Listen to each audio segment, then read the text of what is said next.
She screamed so loud my neighbor's dog started barking. "That's my car! He stole my car!" she yelled, pointing right at me.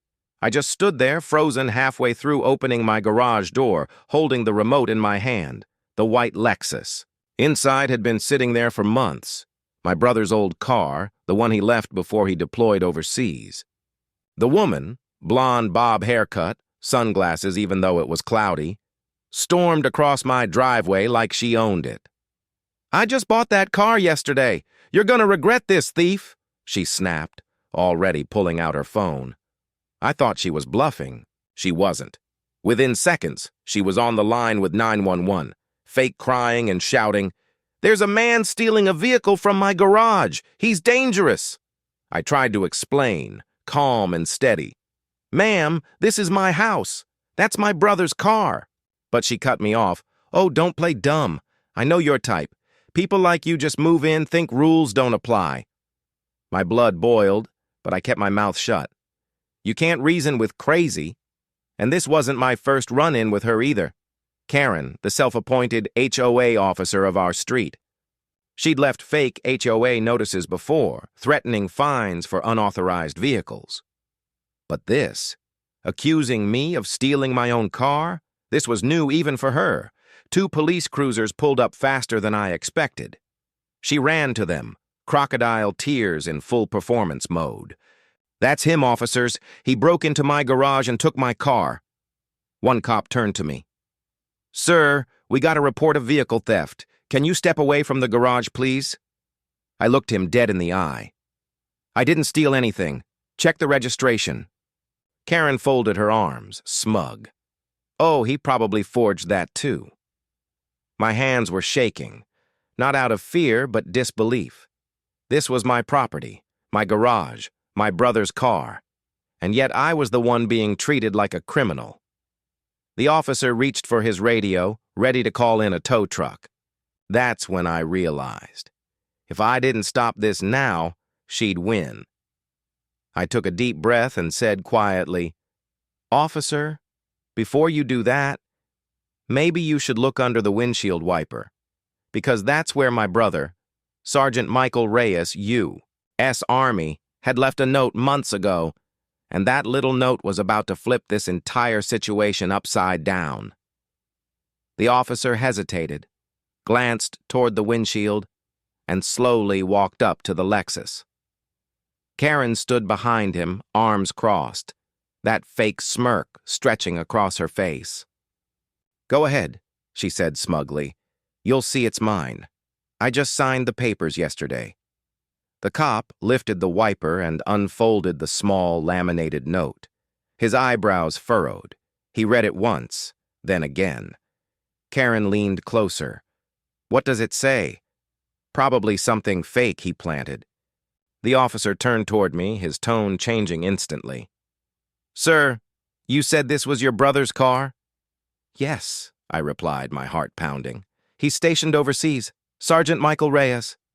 Karen laughed. "Oh, please. Military excuses again? You people will say anything." The officer cut her off. "Ma'am, this car is registered to Sergeant Michael Reyes, active duty U.S. Army. The note here is an authorization. States the vehicle is kept here by his brother Daniel Reyes for maintenance during deployment. It's signed, notarized, and verified by the Army Motor Pool Division." Her jaw dropped. "That's impossible. The man who sold it to me, he said it was abandoned." The other officer frowned. "Who sold it to you, ma'am?" Karen stuttered, stepping back a little. I don't remember his name. Some guy from the HOA auction." I stepped forward. "There was no HOA auction. Our street doesn't even have a registered HOA." For the first time, the smugness drained from her face. The officers looked at each other. "Ma'am, if what he's saying is true, you may have bought stolen property." Karen's voice cracked. No, I was told. He told me I was helping clean up the neighborhood." I couldn't help it. I actually laughed. "Helping? By calling the cops on innocent neighbors and stealing cars that aren't yours?" She spun toward me, red-faced. "You're lying. You don't even belong here. You're just squatting on this land." That line hit me harder than I expected. because that's exactly what people used to tell my brother and me when we were kids, that we didn't belong. The officer held up a hand. That's enough, ma'am. We're going to need to verify your purchase documents. Until then, step away from the vehicle. She froze. You can't do this to me. I'm on the HOA board. The officer sighed. Ma'am, there is no HOA board here. This neighborhood was dissolved 2 years ago. Silence. Her phone nearly slipped from her hand. The look in her eyes shifted from arrogance to panic. I crossed my arms, finally feeling some control return. Looks like someone's been playing fake cop and fake HOA again. And I wasn't wrong, because when the officer asked for her ID, something unexpected fell from her wallet. A fake HOA enforcement officer badge. And that was only the beginning. The metal badge hit the concrete with a soft clink. Everyone froze.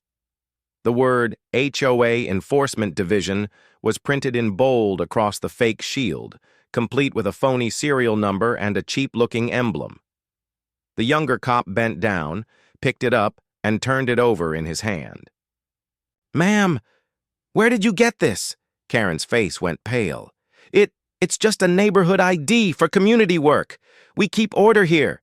The officer's voice hardened. Ma'am, impersonating a public official is a serious offense. She tried to recover her confidence, waving her hands wildly. No, you don't understand. I am authorized. The HOA president, Mr. Peterson, he said we could use those badges to handle violations. I tilted my head. Mr. Peterson?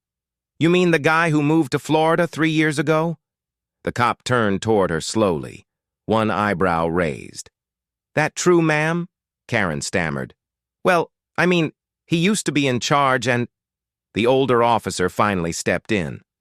Ma'am, I'm going to need you to hand over that badge and any documents related to this so-called HOA. She froze, then suddenly yelled, This is harassment. He's lying. They're all lying. And tried to snatch the badge back. The cop didn't let her. In one quick motion, he clipped it into an evidence bag. I folded my arms and said calmly, So let me get this straight. You bought a car from a fake auction, broke into my garage, and then called the cops on me? Karen glared at me, her voice shaking with fury. You think you can trick me? I know your type. You people manipulate the system. You don't follow the rules. The word stung, but before I could respond, the officer's radio crackled. Dispatch to Unit 47, confirming no registered HOA for Pine Creek Drive. Previous HOA dissolved due to fraud allegations 2 years ago. The officers exchanged looks. One of them muttered, Fraud allegations?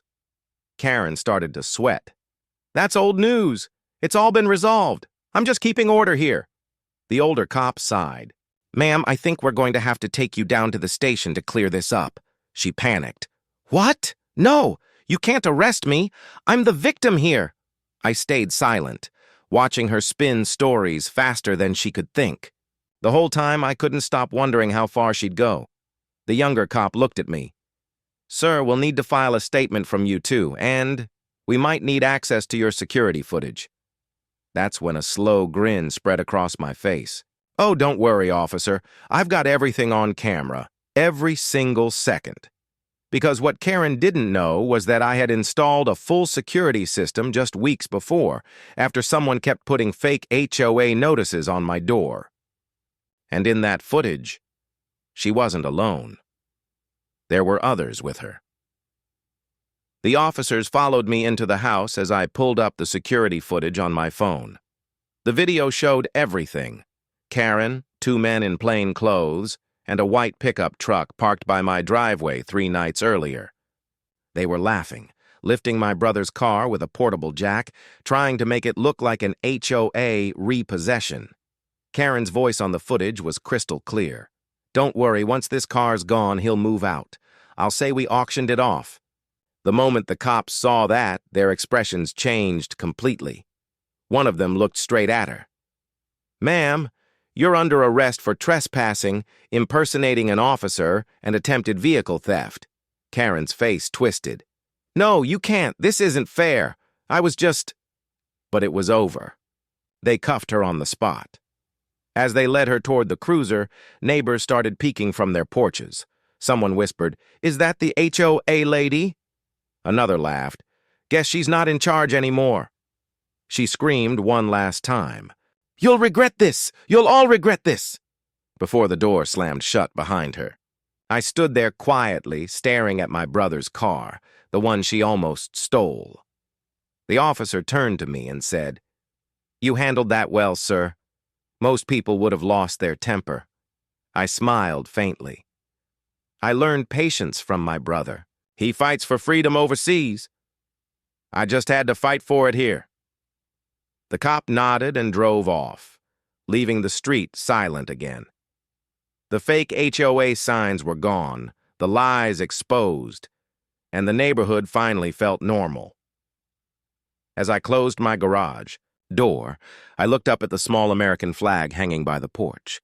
"For my brother," I whispered, "and for every homeowner who won't be bullied again. Please visit my new channel, link in the description, watch the videos, enjoy them, and don't forget to subscribe. Don't miss out on the new HOA stories."